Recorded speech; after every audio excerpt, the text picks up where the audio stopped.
I read 7 books in June. There were 4 bangers and 3 duds. Let's get into it. First up, we have The God of the Woods by Liz Moore. If I could give this book 6 stars, I would. This is about a teenage girl who goes missing at a summer camp in the 70s. If you're looking for the perfect summer ween book, you found it. Next up, we have The Staircase in the Woods by Chuck Wendig. This book is about a group of teenagers whose friend goes missing in the woods after he climbs a mysterious staircase. I loved that this was a completely different take on a traditional haunted house story. I decided to dock it 1 star because it's a little bit too trauma core. There's too many traumatic things that are going on in this book. That being said, if you're a horror fan, then this book needs to be in your TBR. Next, we have The Perfect Marriage by Geneva Rose. I'm loving the blood splatter. The husband decides that he's going to have an affair, and what do you know, he wakes up one morning and his mistress is dead beside him in bed. His wife is a super successful attorney. She decides that she's going to defend her husband. I give this book 4 stars. The ultimate twist at the end was pretty fun, but if I'm being honest, I think I kind of saw it coming. The last banger in my list for June is The Crash by Frida McFadden.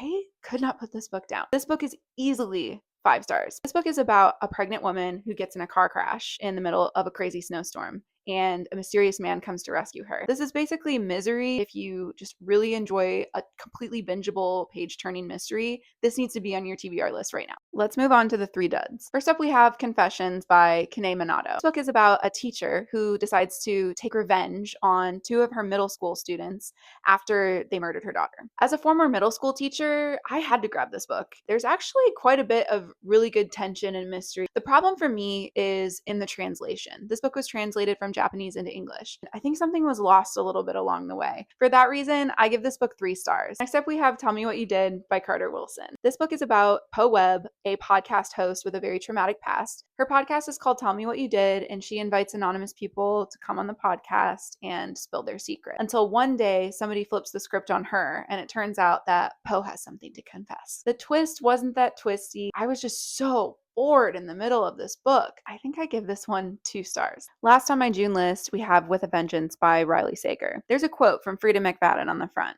Non-stop suspense with twists and turns that will leave your head spinning. You guys, I've never heard more of a lie in my whole life. A girl named Anna decides that she's going to take all of the people who wronged her family, round them up on a train, and she's going to deliver them into the hands of justice. Kind of reminds me a little bit of a Clue game, but if nothing happens and nobody wins. There's a lot of really good Riley Sager novels out there, so if you're trying to decide which ones you want to put on your TBR stack, I would say that you could skip this one and you wouldn't be missing out.